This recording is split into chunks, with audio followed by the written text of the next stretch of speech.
Hello everybody and welcome back to Moments with Adanna. Guys, I'm sorry I haven't done a video for a while, but as you know from my last video, we just bought a house and moving in with 3 children, working, it's very stressful, trust me. But I wanted to do this video just to give you guys in terms of tips of what you need to do. Those that are interested in getting on the property ladder, those that want to buy a house and they feel like maybe, they don't have a clue where to start. So let's go straight into it. So I wrote it down, so to just go straight to the point. So number one, if you're thinking about buying a house, the first thing you need to check, well, this is talking about buying a house in the UK, yeah? So the first thing you want to check in terms of buying a house is your credit score. Number one is your credit score. Guys, if you have a poor credit score, you have CCJ, missed payments, all of that, I think you need to probably wait and see if you can build your credit score, get it to be good. It doesn't have to be excellent, but it has to be good, especially within like the past 2-3 years. So just try and get your credit score to be good. If you've got any sort of like, if you've been made bankrupt, all of that, I don't know if you'll be able to get a mortgage if you've got a really bad credit score.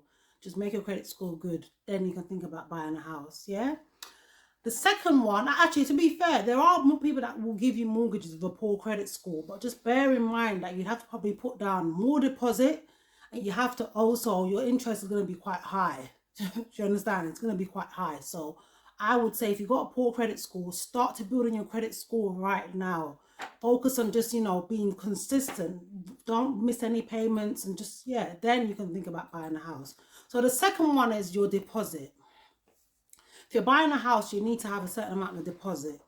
Most lenders, I think they'll say you need a 15% deposit. But some now, I think since the COVID, I think a lot of them were strict. They were asking for 15%, 20% because of the risk were high with all the COVID. But I think a lot of lenders now are actually saying if you've got a 5% deposit, 10% deposit, you can easily get a mortgage. So yeah, so think about your deposit. So if you're buying a house, let's say you're thinking about buying a house worth £400,000. If you need a 10% deposit, you need to save at least £40,000. So if you're buying a house for 300,000, you need a 10% deposit, you need £30,000. So £550,000.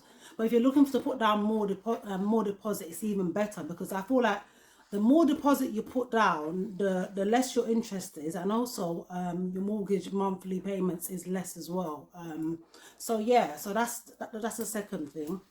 The third thing I would say you need to check for is your affordability. So just do your own little checks on the system, on Google, whatever, use that and do your own little checks.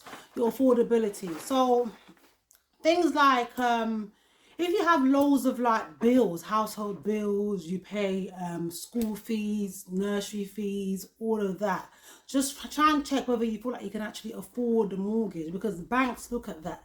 If they feel like you can't afford it, you're going to get declined a mortgage. So affordability is really, really important. So just get yourself prepared before you start thinking about those things. So those are the 3 major things I would say. Prepare first before you think about getting a mortgage, yeah?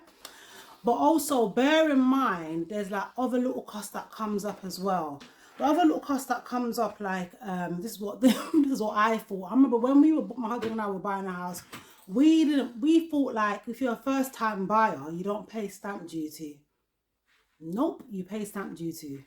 First time buyers are only exempt for the first 300,000. So if you're buying a house, that's £500,000. You don't pay stamp duty for the £300,000, but the next £200,000 you pay stamp duty.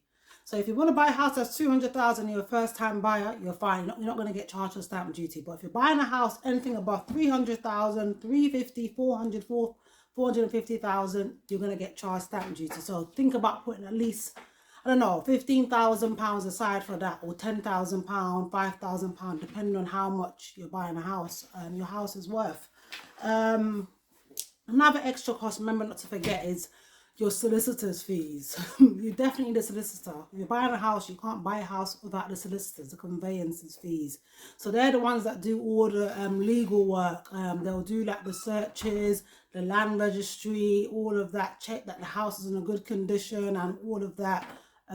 So the solicitors, you have to pay them, and they were the ones that will do the transaction in terms of the house going from your name to their name, the vendor's name to your name. So the solicitor's fees can range from like, I think from like realistically 1,000 to maybe 1,000 to £2,000.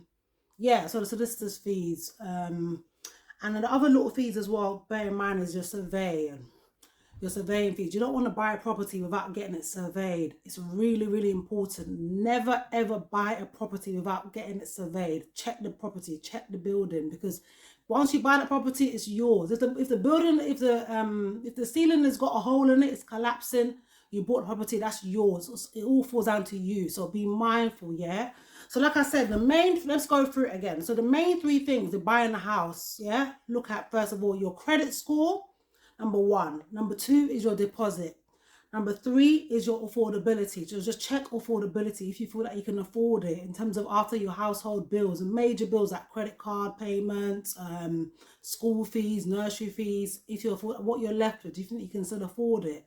And then bear in mind of the extra costs. So the extra costs, I would say, is stamp duty, solicitors fees, and like your surveyors, yeah?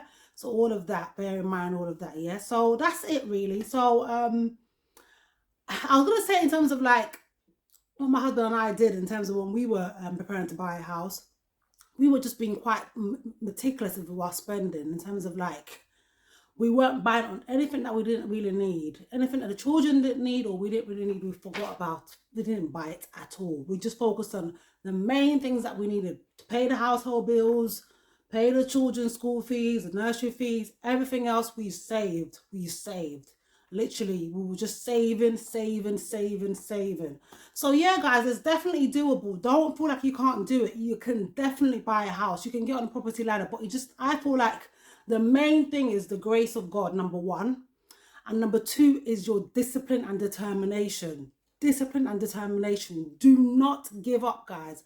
You can buy a house. You can get on a property ladder. Do not give up. It is not impossible. It's possible. I'm telling you, nothing is impossible with God. I remember we tried to buy a house the first time. It didn't work out. I felt so downcasted. I was emotional. I was crying. We lost money to the solicitors.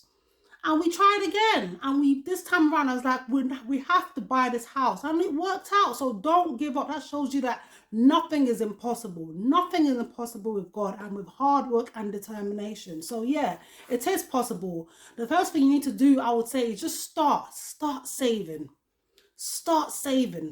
Forget about designer bags, designer shoes. You can still look good. You can look good, but look good in a budget. I'm not saying that you should, because you want to buy a house, you now look like a tramp, let yourself go. No. I feel like I try to still, when I'm going out, I always make sure I look decent. I'm not saying that I look the best, but I look decent. And I look decent, on a budget, you know?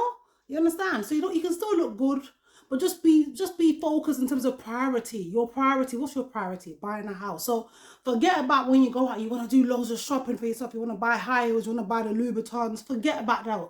Those people, Louboutins owners and all that, they're already rich. They probably already own their properties. You understand? We need to own our own property. So forget about Louboutins. Focus on, go to H&M and buy shoes. Go to H&M and buy clothes. Go to Primark and buy clothes. You understand? Have a goal and make your priority be saving money. Save your money. Forget about going out to clubs and spending loads of money on alcohol. Just even if you do this for 2 years, I'll guarantee you can save. You can definitely save. Yeah? All right, guys. So please don't forget to subscribe, like, comment. I'm gonna do a video next time on just maybe like in terms of how much my husband and I spent total in terms of what we in buying a property. I'll do a video. I'm a bit ambivalent around saying how much we spend, but you know what, we need to encourage people. My channel is about encouraging and empowering people. So yeah, it is possible. And bear in mind that we still was able to save this deposit with 3 children, paying 2 school fees. Yes, it wasn't easy, but it's definitely possible, especially with God. Yeah, so take care and subscribe, like, comment. Moments with Adanna. Bye.